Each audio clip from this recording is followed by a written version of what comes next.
would. You mean wood? No, I mean wood. Brilliant. Wood. Wood has lots of meanings, and would you like to know some of them? Again, yeah.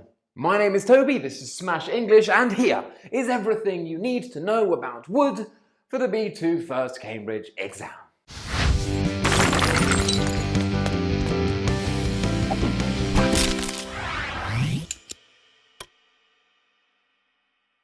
Polite requests, desires and offers.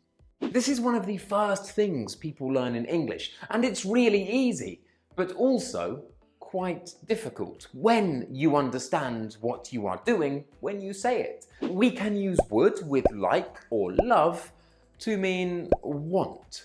So instead of saying, I want to watch Smash English every day, we can say, I would like to watch Smash English every day.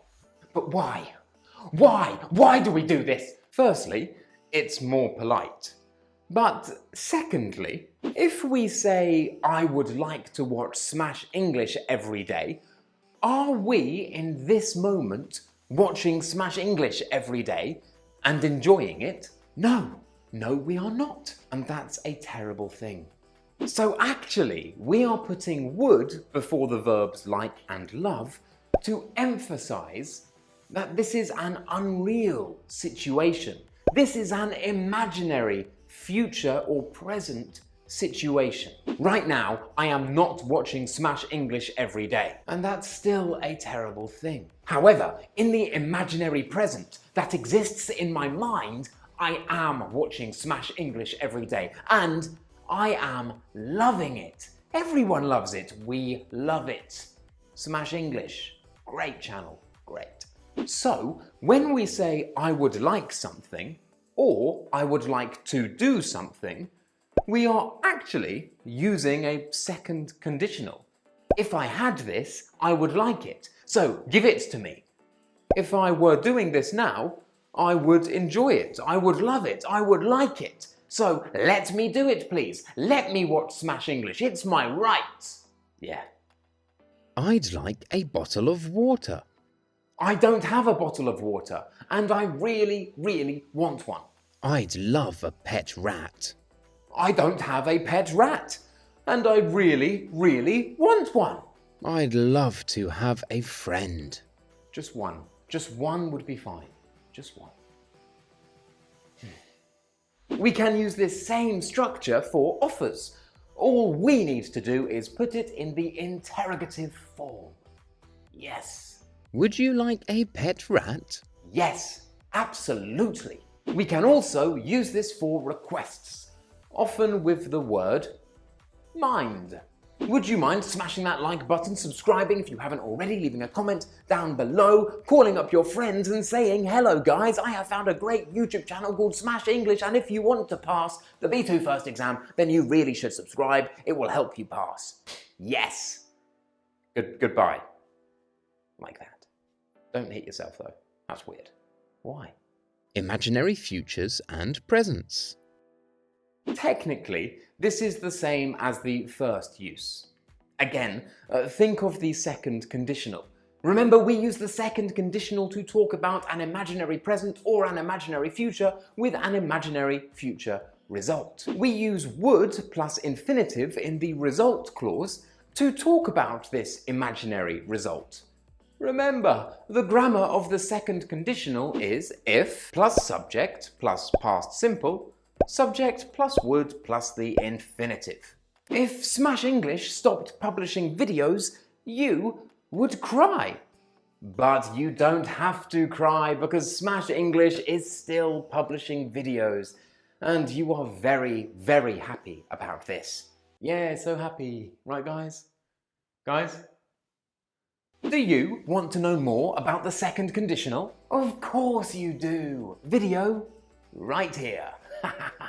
Would can also refer to an imaginary present, and this is usually the case in a mixed conditional. Oh no, that sounds really difficult. We use the third conditional in the condition clause and the second conditional in the result clause to do this. If I hadn't clicked this video, I would not know all about would.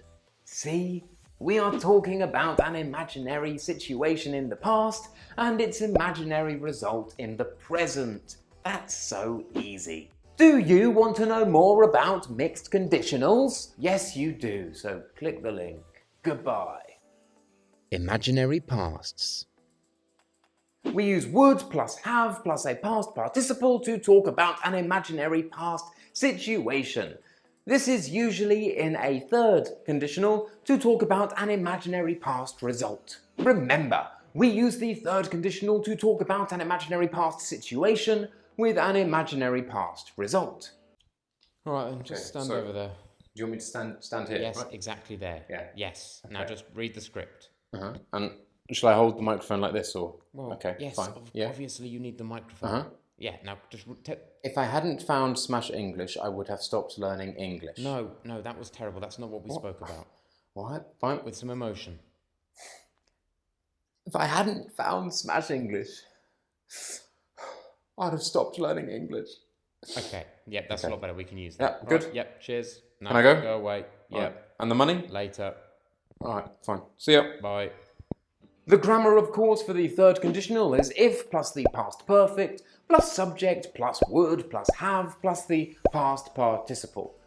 Really simple, right? Right. And if you want to know more about the third conditional, then... Yes, he has a video about it. It's up there. Watch it, it's great. Goodbye. Jesus Christ. Past habits, states, and routines. Would can also mean the same as used to. We use used to talk about past habits, routines, and states. Would is basically the same, but wait. Here is our first example. When I was young, I used to go to school. Now I don't go to school, but I used to. I did it in the past, now I don't.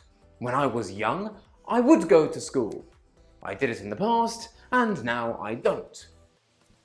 Easy. But Toby, my teacher at school said I cannot use would for past states. Listen to me, boy. I am your teacher now. So, this is true. Kind of. We can use would for past states, but only for past states at a specific moment during a past routine. I don't understand. For example, have, when it means to possess, is a stative verb. So let's look at this sentence. I used to have a dog. This means I had a dog in the past, but I don't now. Maybe it died. Maybe it was eaten by wild rats. Or maybe I lost it at the supermarket. Oh, no, terrible. I would have a dog. And this means nothing. It's a mistake. Don't do it. If you do it, you're not stupid, but wrong. Often students will say, I would have something, to mean I would like something. But that is using would for polite requests or polite desires. So no, that's something completely different. Do not do it when talking about past habits, routines, or states. Because in the sentence, I would have a dog, we are talking about a general past state, something that was generally true in the past. We cannot use would. We must use used to. However, I used to go to the park every week, and I'd always have my dog with me. Now we can use would for a past state because the state is specific to another past repeated action. I understand that this is quite complicated and the difference is quite small and difficult to understand. But don't you worry! Another video all about the differences between used to and would. Oh wow, that's amazing! I'll definitely watch that video, thank you. Will becomes would for reported speech. Yes, it does. Would, will. The past of will is would. Brilliant. Easy. Toby, I'm struggling with my B2 first Cambridge exam. Don't worry. Smash English will help you. Toby said that Smash English would help me. Yes, yes he did. Remember, when we are transforming direct speech into indirect speech, everything goes back 1 tense. So will becomes would. And that's it. That's it? That's it. To complain with I wish or if only. I am English, and the English love to complain. Really? Well, I do, and I'm English. So this must be true for all English people. Yeah, I'm not sure it works like that. Shut up, all right? I am the teacher, and that means I know everything.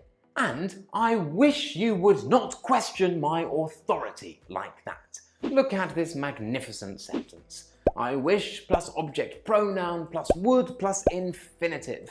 I wish you wouldn't question my authority like that. That means that you do question my authority, and I'm very, very angry about it. We can also do this with if only. If only plus object pronoun plus would plus the infinitive. We do this to complain about things that happen and that really make us angry and annoyed, and perhaps sad or worried. Something negative. We're complaining. We only complain about negative things, don't we? Like everything.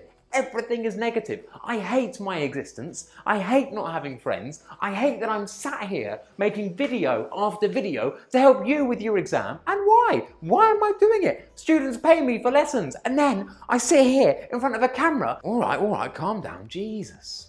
Where did that come from? It's because I'm English. Or maybe I'm just a terrible person. Why does it matter? Because anyway, now you know all about would. You know every single meaning of would that you need to know for the B2 First Cambridge exam. So say thank you. Thank you, Toby. I'll thank myself for you, and I'm very thankful for your thank you. If you liked the video, don't forget to smash that like button, subscribe if you haven't already, leave a comment down below.